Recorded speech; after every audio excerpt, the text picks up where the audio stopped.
Oh, there it is. Now, we were sitting around the office today, and Khang just made the comment, and this is an early call, man. This is an early call. Saucy. Is it? I think it is. I think it's really early for you to make this call. Oh, boy. Pistons won the lottery a couple years ago. Right. They got Cade Cunningham. Mm-hmm. And he's been a good player. The next year, it's Victor Wembanyama. Or 2 years ago, it was Victor Wembanyama, who has been looking like he could be a real game changer. This past year, it was Zachary Ricochet. Probably not anywhere close to the Victor Wembanyama impact.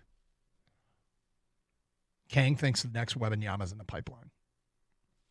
In the pipeline or in the draft next year? In the draft next year. Well, there's a lot of talk.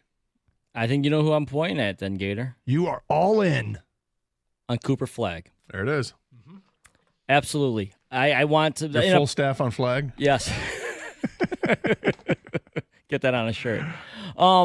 Yeah. If I had my way, the Pistons would get a lot better and win over 28 games, still miss the playoffs, and land the number one pick in Cooper Flagg. That's how you jumpstart this franchise. It happened with the Hawks. They had like the worst chance of getting the number one pick, and they didn't get Cooper Flagg, but they did win the lottery. You want Cooper Flagg the same way the people wanted Victor Wembanyama. Pretty much. I think it's such an early call, and you are basing this on everything. I mean, he's just. I mean, right now, lately, recency bias. Right now, he is working out against, or was working out against the team USA. That's right. That's what I'm looking for. Against men. Yes, against LeBron. Guys can spin the ball on their fingers, and some of them can actually, but most of them. Yeah, but he's out there with the USA Select team, running scrimmages and practices against our men's team right now, and he's holding his own. And yes, I know it's practice, and I know it's scrimmage, but this kid has been doing this since, early days in elementary school to middle school to high school. He's going to Duke. By all means, if everything goes right and doesn't get hurt, knock on wood, he's going to declare for the draft as soon as it's over, or the season's over, and he's going to be the number one overall pick. And I think this guy's got the ability to... He's like the new age basketball player, that big, tall, lengthy guy that can score from anywhere, shoot from anywhere. Defensively, I think he's got the effort and the work ethic to get there, because that's mainly what it takes for defense, at least just to want to do it. But I think this guy could change a franchise. I just love it. You are based mostly on this practice film that you've watched. And others. He's a number one recruit in the country. He's getting rave reviews. I mean, that's just Khang watching it. I mean, everybody who's covering these practices is saying, this kid looks amazing. He fits right in, and he's going to be the number one pick. Yeah. It's saucy. And the problem is you cannot build a strategy on winning the lottery. Around winning the lottery. You can't build a solid That's strategy. how I get out of debt, Doug. I win the lottery. Yeah. Yeah. How's that going for you?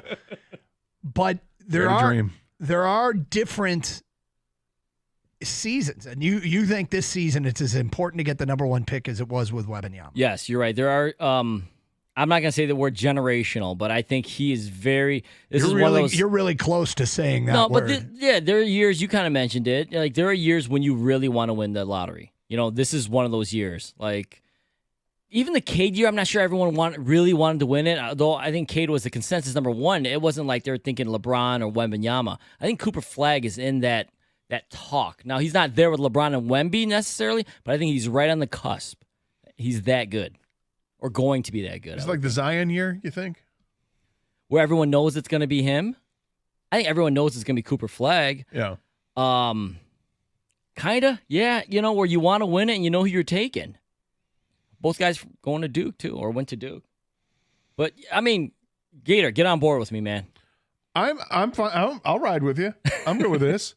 Look, I think that the easiest way that you can get superstar players is through the draft. Mm-hmm. It's the easiest way to do it. They have no choice. Yeah, exactly. I mean, if they're staring you in the face and you make the pick, right? It's so hard for a team like the Pistons to try to lure a free agent to come here. It's a superstar because those guys want to go somewhere they're going to win. We just saw it. Yeah, and it's just difficult. It's The other way to get it is to trade. So you either draft for one or you trade for one.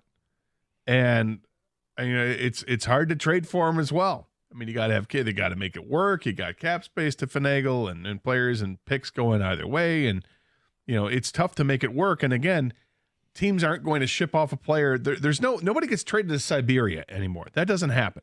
Like, you're accommodating the player by making a trade. And I don't think there are many people that are clamoring to go to Detroit.